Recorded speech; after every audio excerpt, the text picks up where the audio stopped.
Mertua menantu Akur. Kali ini kita kedatangan dua guru.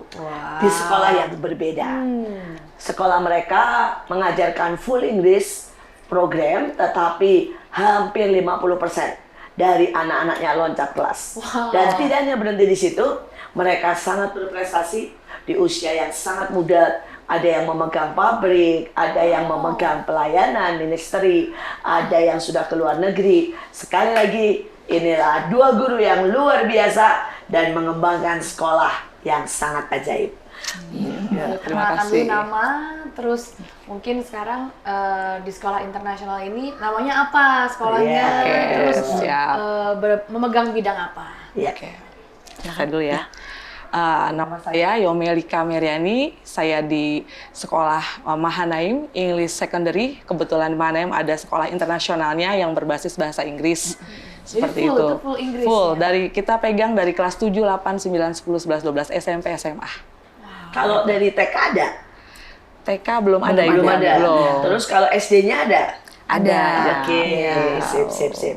Jadi langsung aja diperkenalkannya ya, bahwa ada dari SD kelas 1 sampai SMA. Ya, betul. Oke, tapi yang satu kepala sekolah English SMP, SMP, SMA. Ini kepala sekolah SD. Ibu Fani, SMP, Masternya SD. Ya. elementary sama Secondary. Ya, Ya. sip. Oke, perkenalkan lagi. Ya, nama saya Septifani Oktora. Tahun ini saya dipercayakan untuk memimpin English program di Mahanaim. Ini tahun yang luar biasa buat saya. Tahun yang berkat juga buat saya menghadapi anak-anak yang ajaib yang Tuhan percayakan. Ya, saya dengar ini kan sekolah unik sekali ya istilahnya, karena mungkin nggak banyak orang yang tahu bahwa ada full English program, tetapi juga kesempatan buat loncat kelas, kemudian buat mereka ke luar negeri dan mengejar ketertinggalan dengan cepat, bahkan ada anak-anak ABK. Nah ini sekolah apa sih kok nyampur semua, jadi bingung deh saya. Ya, coba mungkin diterangkan Ibu Lika dulu, nah setelah itu Ibu Stefani. Ya. Sekolah ini memang luar biasa unik ya, bercampur semuanya. Ya kebetulan di level SMP SMA itu kita memang di bahasa Inggris, di English program itu setiap tahun, kali ini kan selalu ada, tiap tahun tuh selalu ada ketambahan yang anak-anak yang kebutuhan khusus. Itu buat kami itu berkat. Itu berkat yang luar biasa. Dan mereka punya cerita masing-masing sendiri-sendiri ya. Coba satu aja cerita. Salah satunya gini, mereka kan diterima juga karena kerinduan untuk berbahasa Inggris, karena memang bahasa Inggris mereka lumayan gitu. Cuman ada yang lain lah ya, kebutuhan khusus ya, secara emosional. Nah, yang kami dampingi yang tahun lalu aja deh Bu ya, yang baru lulus nih. Dia itu sebenarnya bahasa juga lumayan lah ya, tapi dia itu punya skill di drum. Nah, tapi masalah kebutuhan khususnya apa? Autis atau apa? Dia itu kurang bisa konsentrasi. Kurang bisa konsentrasi. Nah, pada saat kemarin kan COVID nih, tahun 2021 ya. Nah, orang tuanya itu punya, nih anak bisa drum. Terus akhirnya kita ajak dia tuh pelayanan pada saat Natal waktu itu, pada saat dan mereka anaknya diajak main drum bersama dan ikut pelayanan Natal. Jadi ada gereja yang hari itu belum mau Natal bersama dan kita yang layanin. Jadi gerejanya gereja beliau, terus kita ajak anak-anaknya. Nah terus anak-anaknya salah satunya dia bisa, dan orang tuanya sangat bersyukur banget anaknya dikasih kesempatan untuk ikut sama-sama lah. Itu yang kemarin. Dan yang sebelumnya tuh ada satu anak, dia itu kemampuan bahasanya oke. Nah, yang menarik adalah gini, pada saat dia bersama-sama dengan kami dari kelas 7, punya emosionalnya itu karena sulit terganggu, sangat sulit konsentrasi, jadi secara emosional tuh gampang terganggu. Jadi saya bersyukur punya ada guru-guru yang bekerja sama partner yang luar biasa ya. Jadi mereka itu membantu menenangkan anaknya sampai anaknya itu sangat bisa mengendalikan dirinya, Kemudian sekarang itu anaknya sudah kuliah, ngambil sastra Inggris, dan bahkan sekarang sudah terakhir baru kemarin datang, dia rutin datang kunjungan ke ruang guru gitu ya. Ya rutin, kita sering dikunjungin sama alumni dan kasih tahu kalau dia udah lulus gitu, udah selesai gitu untuk bahasa Inggris ya. Seringkali pada waktu seseorang ibu atau orang tua mendapat anak kebutuhan khusus, mereka berpikir itu adalah beban seumur hidup. Dan banyak yang merasa frustasi atau stres dan merasa bahwa masa depan anaknya tidak pernah ada. Tetapi sekali lagi ini sekolah yang luar biasa, sekolah yang memberikan kesempatan untuk anak-anak yang berkebutuhan khusus juga bersekolah di tempat ini, bergaul dengan teman-temannya yang lain. Dan kami sudah melihat, dan mereka tadi baru menyaksikan 2, pada sangat banyak kesaksian, di mana anak-anak yang secara lahir memang punya masalah, mereka bisa menjadi anak yang berprestasi. Mereka bisa menjadi anak yang punya masa depan yang sangat ajaib. Mereka bahkan bisa menduduki tempat-tempat yang cukup puncak dan mendapat ekonomi yang sangat diberkati. Sekali lagi, jangan pernah putus asa. Selalu ada jalan. Amin. Walaupun kita pikir ini sebuah perjalanan yang tidak mudah.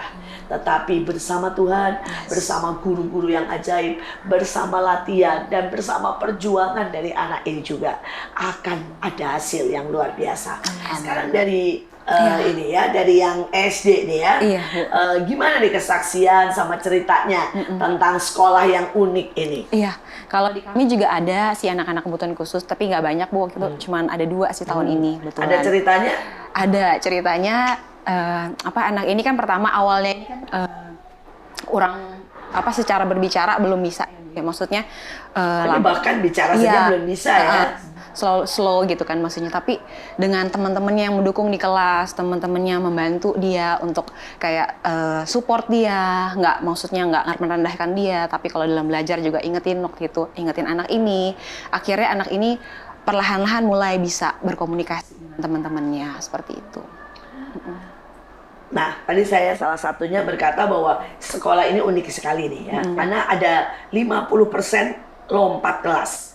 Ada yang umur 17 sudah S1. Udah S1. Nah, ini kan yang tidak pernah terjadi di tempat lain. Yang lain 17 baru mau lulus ya SMA. Ya, nah, bagaimana nih kesempatan untuk dibuka dan ceritanya bagaimana? Banyak orang tua bilang, apa anaknya tidak stres? Apakah setelah itu di depan bagaimana? Bisa cerita mungkin beberapa? Ya, sebenarnya kan di sekolah kami itu kan yang ditekankan adalah life skill. Life skill itu sangat ditekankan karena dari awal itu kan dari SMP ke SMA dia mau kuliah itu ya. Dari awal itu mereka sudah ditekankan bahwa life skill itu sangat dibutuhkan di masyarakat ya, karena itu yang ditekankan. Nah, pada saat mereka memasuki, bisa 17 tahun bisa lulus S1 bahkan ya, itu pada saat mereka memasuki jenjang kelas 10, ternyata mereka tes di luar dan ternyata kemampuan mereka itu bisa lulus. Itu kan ajaib banget ya. Buat kami juga guru-guru juga amazed, kok bisa, wah luar biasa sekali anak-anak ini. Dan ternyata dia bisa mengikuti dengan baik. Dan karena sudah terlatih sehari-harinya di sekolah gitu ya, karena kan sekolah kami kan prioritas pertama kan yang pertama adalah takut akan Tuhan. Mereka dibekali dengan basic kehidupan untuk mereka bisa menghadapi di dunia luar seperti apa. Terus yang kedua, sekolah kami fokusnya adalah karakter. Ya, itu betul. Setiap hari mereka punya karakter yang kuat, mental toughness, mereka menghadapi apapun di luar mereka bisa hadapi. Dan yang ketiga, mereka tuh orang-orang yang sekalipun mereka usia sangat muda, tapi dari sejak karena bergabung di kami tentu saja dari SMP ya, mereka sudah terlatih mengenali bakat, potensi. Kalau kemampuan mereka bisa, kenapa nggak dicoba? Kita cuma bisa dorong, ayo kalau bisa kenapa nggak gitu. Dan mereka sudah melatih. Jadi sebenarnya itu proses itu sudah dilatih karena mereka sudah terbiasa untuk mengembangkan setiap potensi bakat mereka. Ada yang ambil, kan kita dalam hidup kan harus belajar untuk memberikan kontribusi ke lingkungan sekitar. Kalau di kami itu namanya pelajaran civic, gimana hidup kita tuh bisa memberikan kontribusi ke masyarakat sekitar. Nah itu pelajaran itu walaupun tidak dalam bentuk materi yang ada subjek yang khusus gitu ya, tapi itu kita ada praktek-praktek di mana kita memberi kesempatan kepada setiap anak untuk bisa memberikan kontribusi kepada masyarakat. Nah seperti itu baru terakhir akademik. Dan yang amaze, begitu kita menempatkan sesuai dengan skala prioritas Tuhan, kemudian karakter yang baik, yang kuat, yang mental toughness, skill yang dikembangkan, mereka bisa apa potensi dikembangkan, baru akademiknya mereka diperhatikan. Nah ternyata begitu menghasilkan buah yang luar biasa. Jadi itu buah yang setiap hari mereka kerjakan. Jadi bukan dalam semalam mereka tiba-tiba bisa lulus 17-an, tapi begitu dites, begitu ujian itu tiba, masa itu tiba, dia lulus. Dan itu ajaib, dan sekolah di sana sangat luar biasa, dan anaknya luar biasa bisa ngadepin dengan segala tantangan yang ada. Puji Tuhan sekali. Luar biasa, luar biasa. Banyak orang tua di luar sana yang sering kali tidak tahu bahwa ada banyak jalur untuk mencapai kesuksesan. Ada banyak tahapan-tahapan untuk mencapai yang namanya keberhasilan. Tetapi banyak orang tua cuma berpikir yang penting adalah akademik. Padahal secara pembuktian, survei, dan sudah dibuktikan, akademik adalah hal yang paling akhir daripada kunci kesuksesan. Diperlukan yang pertama jelas karakter. Diperlukan jelas yang namanya skill secara autentik atau secara khusus. Diperlukan yang namanya kepandaian untuk berbicara. Diperlukan yang namanya kemampuan untuk adaptasi. Dan ada begitu banyak, dan akademik justru yang paling akhir. Saya berharap dengan apa yang tadi disampaikan, kita memilih sekolah yang tepat untuk anak-anak kita. Tapi kita juga memilih jalan yang tepat, supaya jangan kita buang waktu sangat banyak. Saudara, bahkan survei membuktikan mereka yang sangat bagus secara akademik, tetapi tidak diimbangi dengan lifestyle, dengan kemudian kemampuan-kemampuan yang lain, mereka menjadi sangat non-produktif. Karena itu, sekolah ini adalah sekolah yang membangun masa depan. Kita mau tanya sekarang. Nah, itu kan tadi buat SMP, SMA ya. Tetapi kalau buat SD, ya, ini yang perlu ditekankan ya buat anak-anak. Kalau orang tua zaman dulu terutama nih, banyak yang mikirnya cuma ya penting akademik, penting matematikanya hebat, yang penting fisikanya oke, supaya bisa jadi dokter. Tapi kenyataan sekarang nih, banyak orang tua ini perlu dibangunkan ya. Gaji dokter sama gaji make up artis jauh lebih tinggi. Iya betul, make up artis. Dokter bisa 1 bulan 5 juta nggak dapat kalau nggak laku. Kalau ada di pedalaman. Bayangin artis yang terkenal, 1 kali make up 3 jam 70 juta. Wow. Nah, tapi kan orang tua tuh banyak yang tidak tahu keadaan seperti itu. Demikian juga YouTuber. Kalau orang tua anak-anaknya mau jadi YouTuber, walaupun tidak semua YouTuber berhasil ya. Tetapi YouTuber banyak sekali yang penghasilannya dari usia sangat muda. SD, SMP, 10 juta per bulan. Tetapi orang tua pada waktu dengar anaknya mau jadi YouTuber, ngomongnya ngapain sih? Gitu ya. Nah, jadi banyak sekali memang kondisi yang berubah dari zaman ke zaman. Sudah enggak sebenarnya kayak sekolah bisnis, sekolah arsitek, sekolah dokter, itu sekolah istilahnya yang seperti itu sekarang sudah sangat tidak dianjurkan ya, karena ternyata mulai bergeser lah gitu ya kebutuhannya dan anak-anaknya dan masyarakat. Karena dokter aja mereka bilang lebih baik pakai AI. Nah, dok, saya gejala begini, apa AI-nya keluar jawabannya, daripada sama dokter bayar AI gratis. Nah, sekali lagi, tapi kalau sekarang SD nih, anak-anak kita harus kita bawa kemana dan kita siapkan apa? Iya, yang pertama sih sama ya Bu ya, karakter yang paling penting, karakter takut akan Tuhan. Jadi pagi-pagi sebelum melakukan segala sesuatu kita akan ada devotion buat anak-anak, kumpul sama-sama gurunya, sama anak murid semuanya kita belajar tentang Tuhan sama-sama gitu. Didasarin oleh Tuhan dulu pertama. Lalu kita juga ada namanya program of entrepreneurship, Bu. Wow. Iya. Itu Jadi, sudah dari SD ya? Dari SD sudah ada. Entrepreneurship dari SD ya. Iya, padahal orang-orang mikir baru belajar umur 30 ya, terlambat ya. Gitu ya. Iya, jadi itu ada penggabungan dari berbagai macam subjek, ada karakter juga, pelajaran karakter dari situ. Terus kemudian ada misalnya kayak math digabung sama biologi di situ gitu. Wow. Iya. Jadi pelajarannya akan sangat fun gitu buat anak-anak seperti itu, Bu. Bagus. Dibuat fun. Luar biasa sekali. Boleh cerita prestasi apa yang pernah didapat ya dari anak-anak yang sekolah di situ ya? Iya. Mungkin dari yang SD, maupun SMP, iya. SMA. Mungkin dari yang SD dulu kali ini. Ya boleh Bu. Jadi baru-baru tahun ini sih Bu, tahun inilah sekitar bulan Juni waktu itu kita ada sebuah kompetisi di Surabaya ya Bu. Saya lupa nama detailnya. Tapi waktu itu kita kompetisi dan di sana dari program of entrepreneurship itu kan anak-anak belajar namanya untuk memecahkan masalah gitu. Jadi kalau ada masalah apa mereka belajar ini harus bagaimana gitu memecahannya. Nah hari itu mereka proyeknya adalah mengajar bagaimana caranya menyampaikan sesuatu ke adik-adiknya yang lebih kecil gitu Bu. Dari kelas 5-6 mereka belajar mengajar untuk ke adik-adik yang kelas kecil begitu.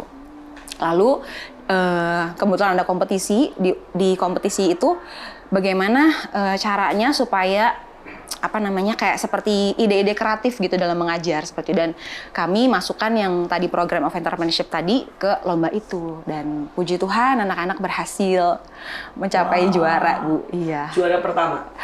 Belum pertama sih Bu gitu, cuman termasuk juara gitu Bu. Luar biasa. Nah sekarang prestasi nih dari yang pasti banyak nih anak-anak yang berprestasi ya. Kalau di English program SMP SMA ya sebelumnya kita pernah ikut dulu spelling bee atau speech contest dan mereka memang sudah secara skill mereka memang sudah sangat terlatih di situ dan anaknya sekarang yang ikut lomba itu sekarang sudah kuliah di luar di Kanada karena dia memang sangat juara satu jago ya untuk speech contest. Cuman kalau secara umum kalau prestasi yang dimaksud adalah ya kami sendiri di sekolah IS English Program ini kami itu sangat suka sekali, sangat bahagia sekali melihat anak-anak saat bertumbuh. Kenapa? Dan berhasil di bidang mereka.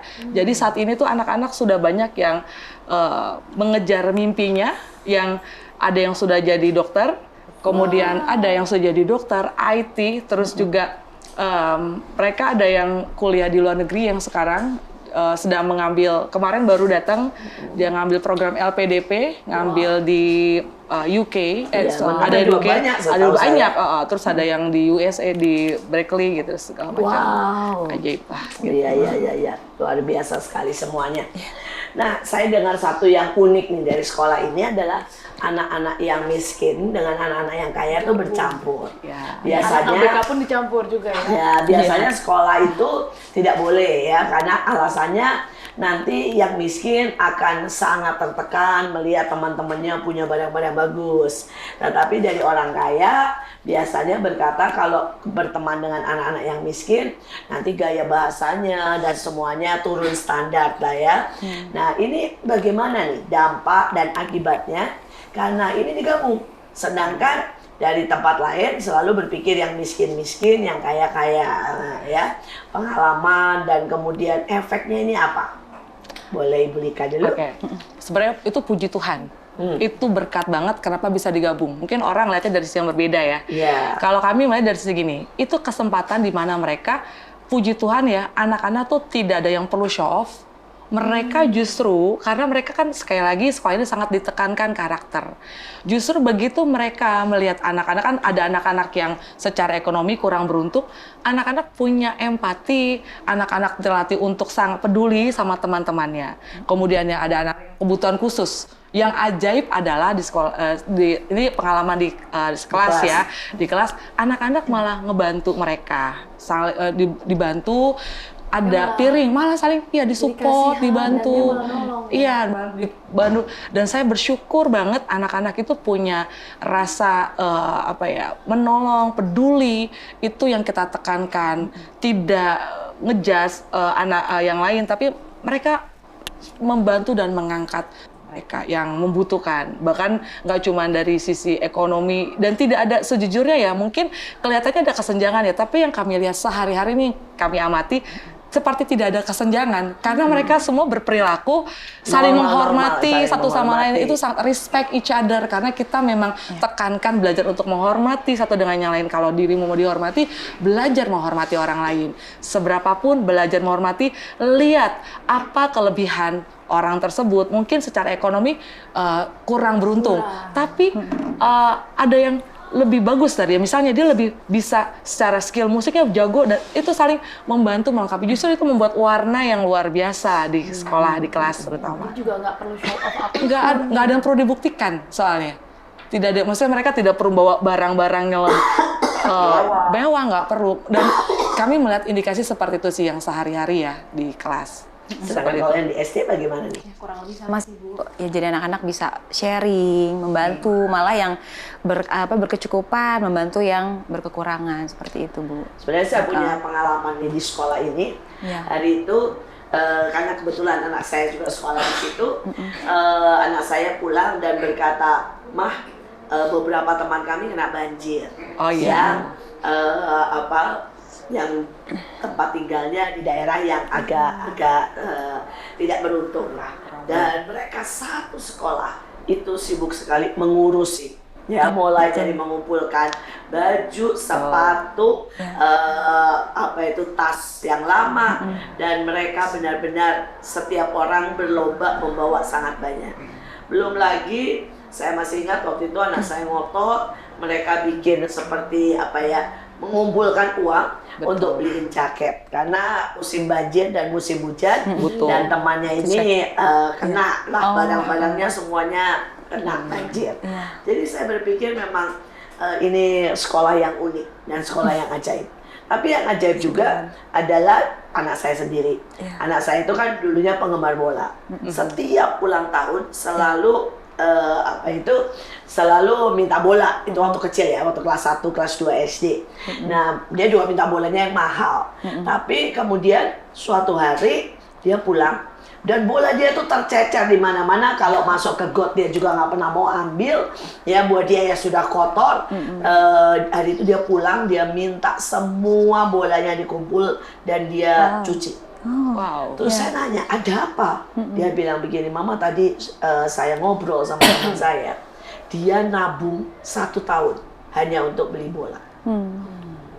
Dan begitu dia sadar bahwa dia punya begitu banyak bola, dan sama sekali buat dia tidak berharga ya, itu bola ya jas bola gitu. Dia benar-benar cuci satu persatu, dan besoknya dia bawa bolanya. Dia sisakan 2 di rumah, yang lain dia bawa, dia bagi-bagi ke temannya. Wow, luar biasa. Dan itu mendadak dia menjadi menghargai hampir semua barangnya. Ya, ketika dia tahu, itu kelas 2 SD, dia tahu temannya untuk bisa dapat 1 bola harus menabung 1 tahun. Sedangkan dia bola ada 8 mungkin di rumahnya, dan buat dia sama sekali tidak ada artinya. Jadi ya, memang rupanya dicampur ini punya banyak sisi yang menurut saya positif. Walaupun pasti ya selalu ada plus minus, tapi menurut saya tetap luar biasa. Sebelum kita lanjut lagi ke cerita yang lebih seru lainnya, tetap stay tune di MMA, jangan kemana-mana. Inilah MMA Mertua Menantu. Akur dong.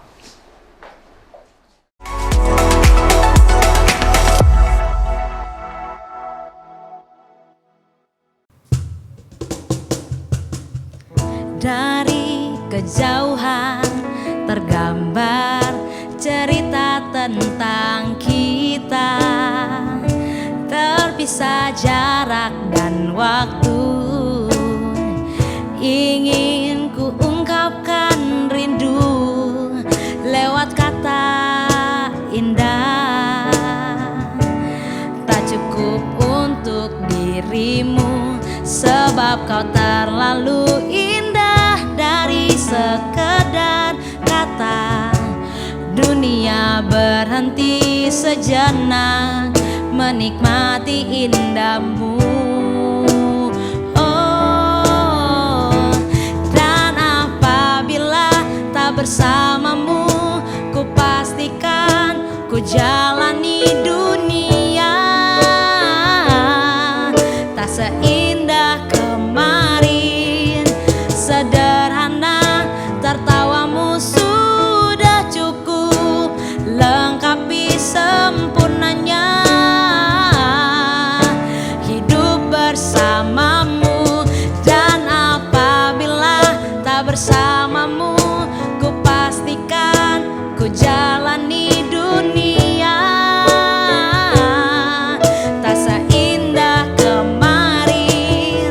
Sederhana, tertawamu sudah cukup lengkapi sempurnanya hidup bersamamu. Oh, jika hariku lalui tanpa hawamu, percuma senyumku dengan dia. Dan apabila tak bersamamu, ku pastikan ku jalani dunia tak seindah kemarin. Sederhana, tertawamu sudah cukup lengkapi sempurnanya hidup bersamamu. Dan apabila tak bersamamu, ku pastikan ku jalani dunia tak seindah kemarin. Sederhana, tertawamu sudah cukup lengkapi sempurnanya hidup bersamamu.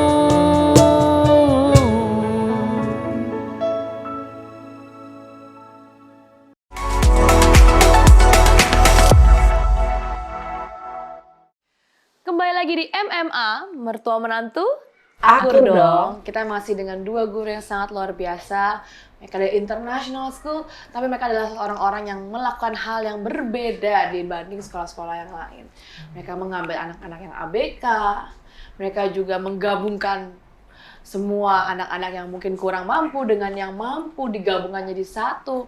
Hampir setengah, 50% dari setiap anak-anaknya itu akselerasi, program akselerasi, lompat kelas. Karena memang mereka juga adalah anak-anak yang berpotensi dari yang bahkan bahasa Inggrisnya juga kurang sekali, ternyata mereka bisa mengubah orang-orang ini menjadi seseorang yang berprestasi. Tidak hanya berprestasi, mereka juga tambahkan takut akan Tuhan, ditambahkan juga karakter-karakter. Karena ternyata itu esensi yang paling penting dalam namanya pendidikan. Nah, sekali lagi kita kembali ke Ibu Yomelika dan juga Ibu Septi. Nah, mungkin mau tanya nih, saya mau tanya ya.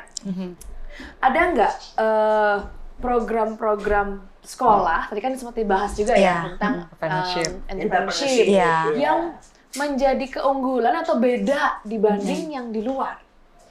Ada nggak yang berbeda nih, kayak entrepreneurship kan, wah apa nih, boleh ceritain sedikit nggak entrepreneurship-nya itu seperti apa? Karena kan anak SD, ngajarin anak SD entrepreneurship ini gimana nih? Gitu. Oke, baik. Jadi kita nih dari kecil anak-anak sudah ditanamin pertama karakter. Dari mulai karakter, nanti mulai dia belajar nih namanya entrepreneurship.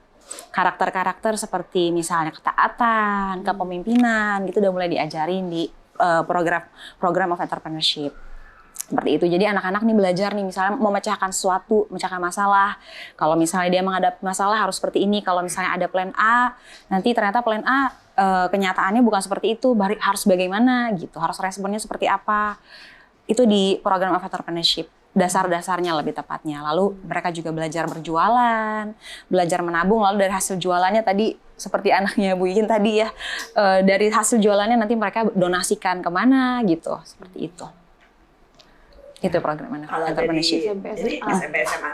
Kalau yang tadi sebenarnya program entrepreneurship yang tadi ya, kan memang itu sebenarnya adalah suatu program yang sangat baik sekali sebenarnya untuk sekolah ya. Karena kan anak-anak itu memang terlatih untuk tadi seperti Ibu Setifani katakan memecahkan masalah. Tapi membuat planning itu nggak gampang. Kadang-kadang kita suka on the spot, yang suka mendadakan gitu. Tapi anak-anak dilatih untuk begitu ada masalah, oke, planning kamu apa ke depan. Seperti ketika mereka mulai merencanakan kamu ke depan mau kemana. Itu kan skill entrepreneurship itu dibawa. Jadi bukan sekedar jangan berpikir sekedar jualan aja sebenarnya ya. Tapi itu menyeluruh, mereka bisa bikin event, itu salah satunya. Nah kalau di secondary sendiri, program entrepreneurship lebih banyak ke event-event. Nah event. Jadi kadang-kadang kita suka ada event mendadak, nah kita ya udah anak-anak planningnya bagaimana. Terus mereka belajar mengorganisasi dengan baik, eventnya gimana, terus berkomunikasi. Kan kalau event besar kan harus mengkomunikasikan satu dengan yang kan harus sangat baik. Lobbying juga. Lobbying, di situ betul. pelajaran lobbyingnya di situ. Kemudian mereka setelah itu ada reflecting. Jadi internet itu satu paket. Jadi tidak hanya sekadar jualan, tapi event Jadi besar. terus production Caranya afternya ada. Bahkan skill Review berkomunikasi, bagaimana mengkomunikasikan ide mereka, bagaimana cara mereka. Kalau mereka seperti ini, kenapa? Mereka bisa menjawab bisa memberikan beberapa solusi karena mereka supaya tidak orang-orang yang cuma satu aja, tapi mereka belajar untuk menemukan out of the box-nya seperti apa. Jadi anak-anak sangat-sangat dilatih untuk itu. Saya sangat terkesan ya, karena saya beberapa kali dipanggil sebagai dalam tanda kutip tamu di sana. Saya tidak tahu apakah sekarang masih ada atau tidak, tapi hari itu saya dipanggil sebagai tamu profesi. Ya, dan itu keren banget sih menurut saya. Saya aja di situ digabungin tuh. Antara ada yang abri, ada yang dokter, ada yang hamba Tuhan, ada yang tukang make up ya, semuanya, dan anak-anak bisa dengar segala sesuatu ya, cerita dari mereka, sehingga mereka itu selesai sekolah tidak hanya berpikir ya melanjutkan sekolah, tapi mereka punya banyak sekali pilihan, banyak sekali jalan untuk membangun masa depan. Saya tidak tahu apakah sekarang masih ada, tapi buat saya aja yang duduk di situ sangat diberkati. Karena saya tiba-tiba mendengar serunya ya. Jadi abri. Iya, jadi abri gitu. Dan bagaimana ternyata kalau mau jadi abri tidak boleh mempersiapkan diri baru setelah SMA. Karena mereka minus saja udah nggak boleh.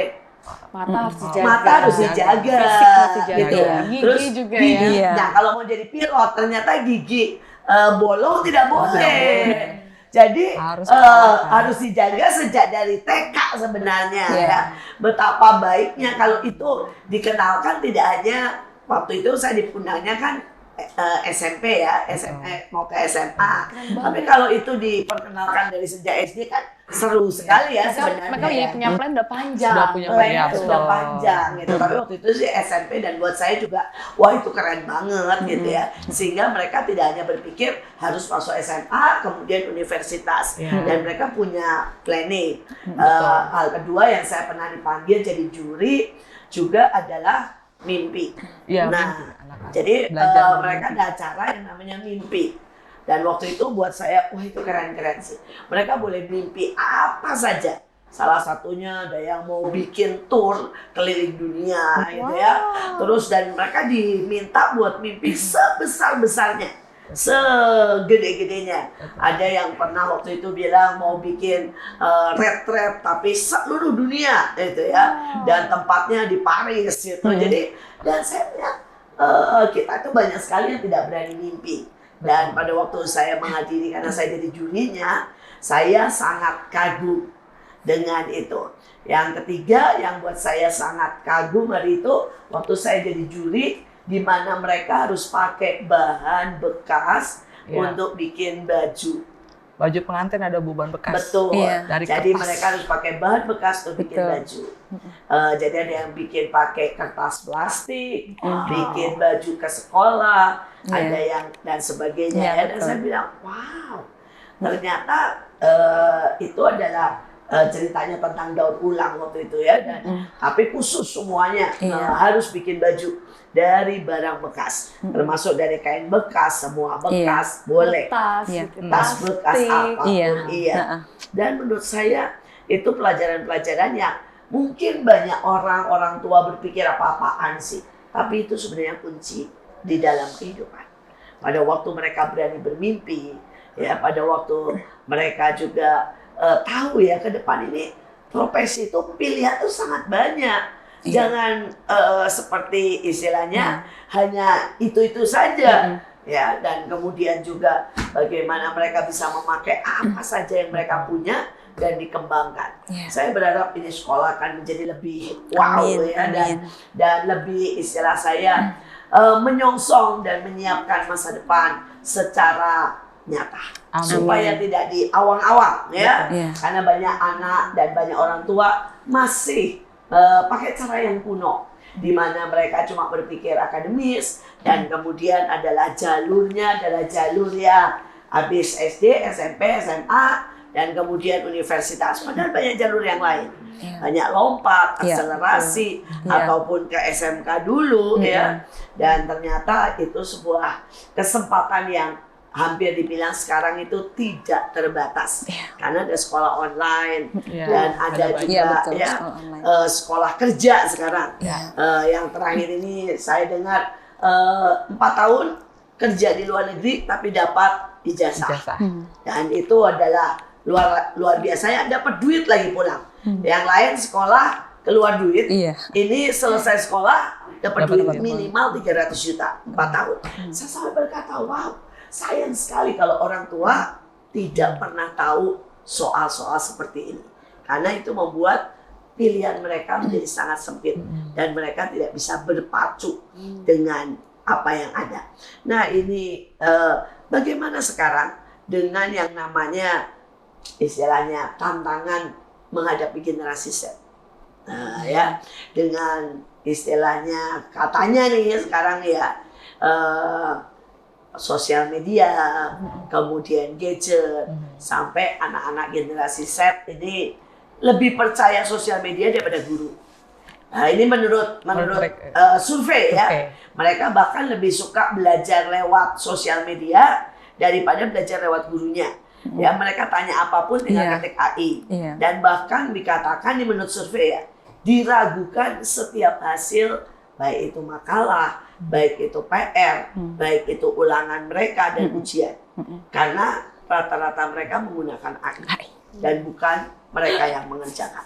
Nah, ini bagaimana nih tantangannya dengan Bapak Ibu, khususnya ibu-ibu di sini, dengan orang tua yang ada di saat-saat ini ya.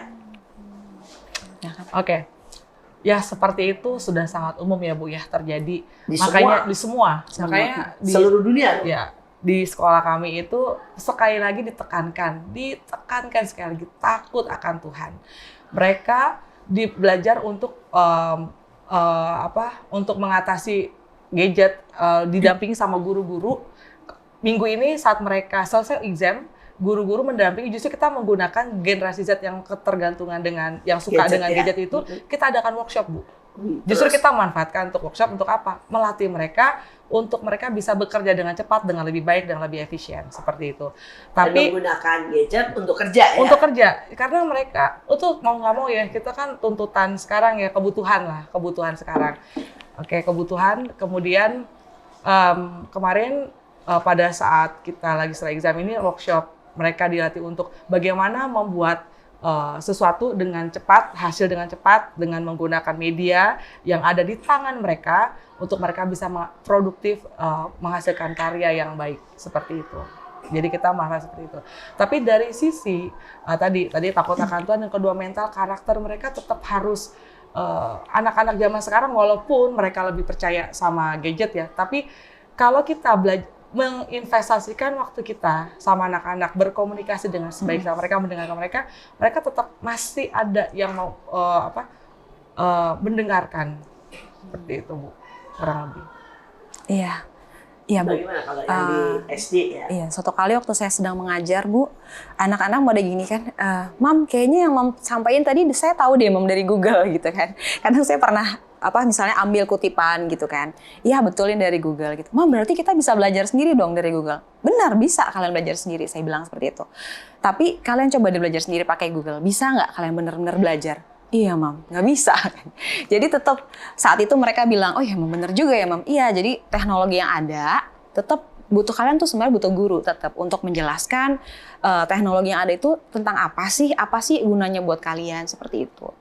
Jadi lebih ke apa ya Bu, memfasilitasi supaya mereka mengerti sejauh mana penggunaan teknologi gitu ya Bu. Karena kalau nggak dibatasin kan bisa bablas gitu ya Bu.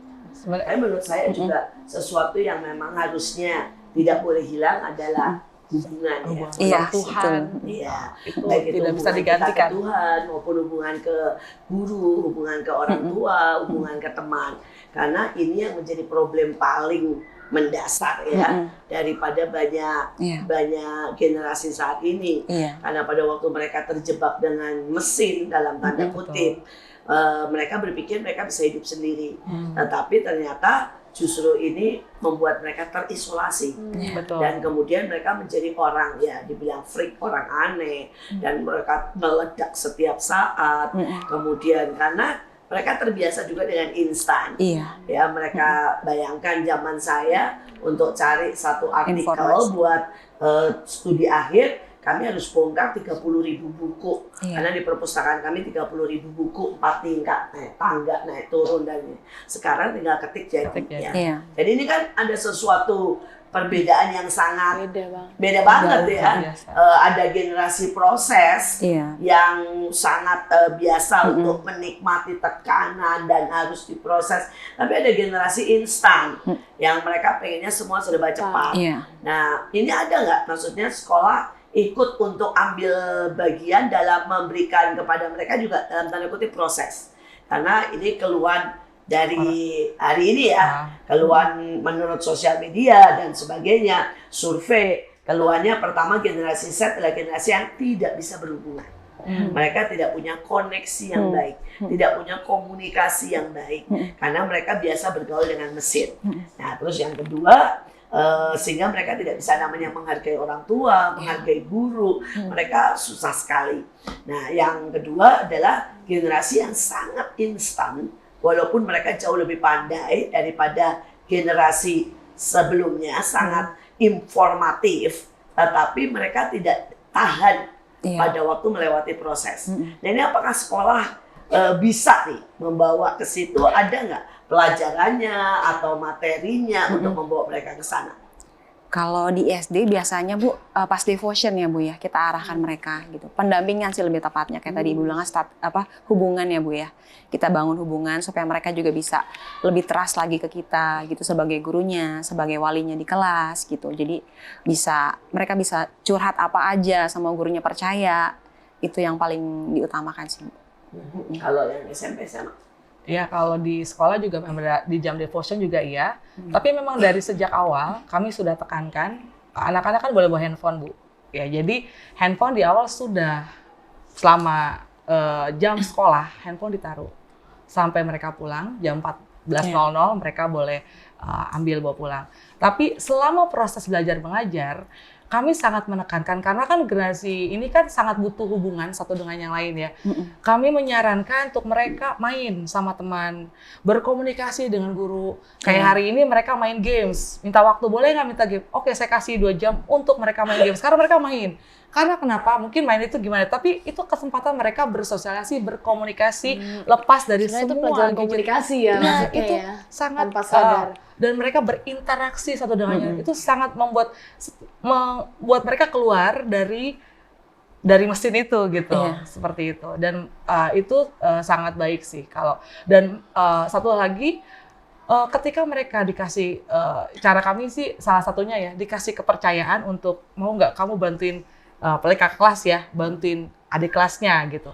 Nanti mereka akan luangin waktu untuk mereka. Misalnya kita kan suka buat event khusus, misalnya bikin dekor. Kadang-kadang mereka inisiatif sendiri Bu, mereka mau dekor. Yang kemarin angkatannya lalu juga mau dekor. Kita punya moto everyone is precious. Sekolah kami tuh punya moto everyone is precious. Saya mau ada sesuatu yang berbekas di sekolah ini. Jadi dia ngajak adik-adik kelasnya. Jadi lepas kan nggak mungkin ya bikin sambil lihat. Jadi mereka bikin sesuatu karya yang bikin bunga dari kertas-kertas kayak gitu, terus tempel di segala macam sampai bentuk hati seperti itu yang besar, tempel di dinding, terus tulisannya dikasih everyone is precious. Karena buat mereka berbekas bahwa setiap orang itu sangat penting, hubungan sesama, hubungan dengan guru, hubungan dengan Tuhan itu sangat jadi prioritas gitu. Setidaknya itu mengurangi dari mereka bisa sosialisasi. Kemudian di awal pada saat mereka masuk, kami selalu kasih briefing, Bu. Jadi pada saat kita pakai momen MOS, kita pakai momen devotion. Kalau momen MOS kan cuman setahun pertama itu ya, tapi setiap kali kita ada pendampingan buat si anak-anak gitu ya. Tapi dari awal kita tekan pelajaran tentang tadi, kita buat workshop tentang gadget, bagaimana cara menggunakannya, tapi juga bagaimana cara mengontrolnya kan, siapa yang dikuasai dirimu atau siapa menguasai siapa gitu ya. Tapi mereka belajar untuk memilih, karena anak-anak ditekankan untuk memilih yang baik, tidak memilih yang sia-sia. Nah, kalau mereka punya pengertian, anak sekarang ini kan harus ada pengertian, tidak harus jangan ini, jangan itu, jangan pegang handphone, jangan itu. Itu mereka akan sangat kewalahan. Jadi harus kasih pengertian, ini cari yang sesuatu yang berharga, yang precious, yang bisa kamu kerjakan. Dan mereka belajar untuk memilih yang baik, yang terbaik. Saya sih sangat terkesan tapi saya tidak tahu sekarang masih ada programnya atau tidak. Pada waktu itu zaman anak saya nih ya, SMP, ada sebuah program, mereka itu dikasih tempat buat di kantin. Setiap kelompok boleh 1 minggu jualan di kantin. Nah, dan menghasilkan uang. Terserah mau jualan apa saja, menghasilkan uang, dan itu dilombakan ya. Dan buat saya itu sebuah prestasi ataupun sebuah pengajaran yang luar biasa sih. Mereka mulai dari nyiapin makanan, jualan, dan saya masih ingat itu anak saya pulang itu shock. Karena mereka jualan selama seminggu dan ternyata mereka cuma untung 10.000. Dan itu buat mereka, dan itu kerja 5 orang, ya 5 orang. Seminggu, setiap hari jualan, setiap malam bikin makanan, dan ternyata mereka cuma untung 10.000. Tapi sejak itu anak saya berubah. Ya, anak saya tiba-tiba sangat teliti, sangat menghitung uang, gitu ya. Dan ya sekarang jadi entrepreneur yang sangat berhasil, ya.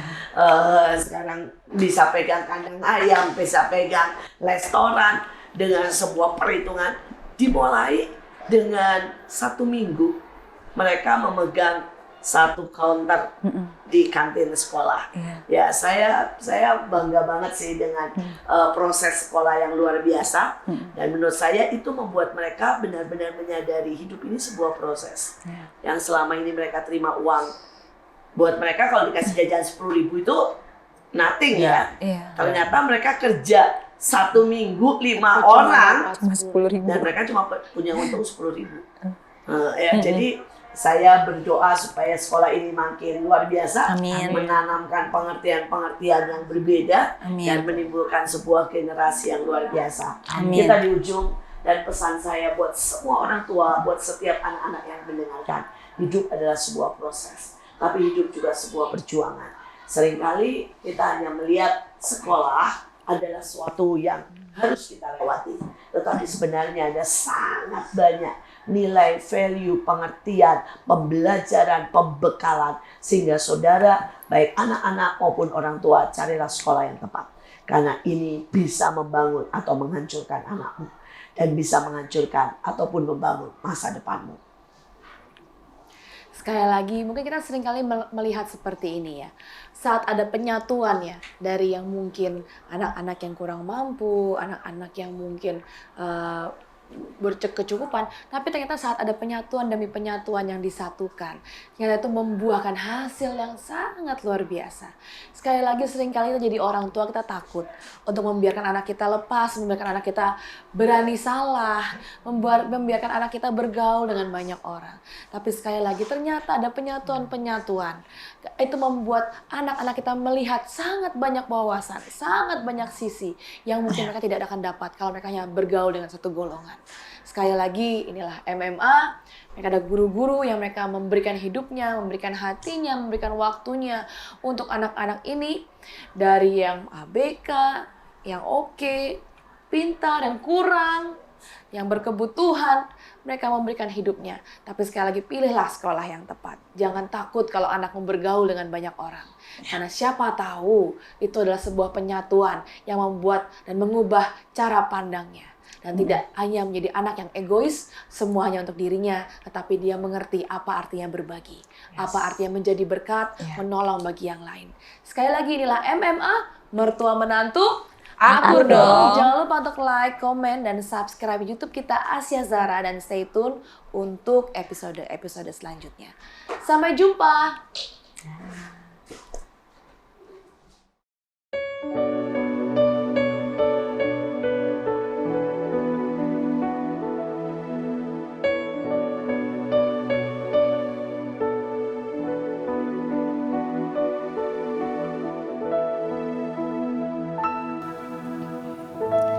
Dia hanya dia di duniaku.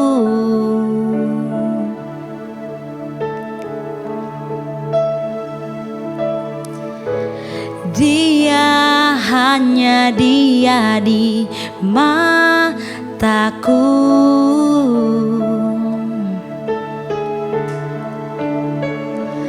Tak perlu ku bermimpi yang indah, karena ada dia di hidupku.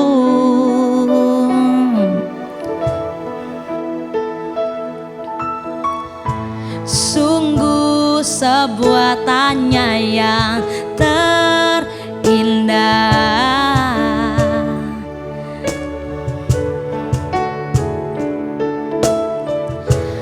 Bagaimana dia menembus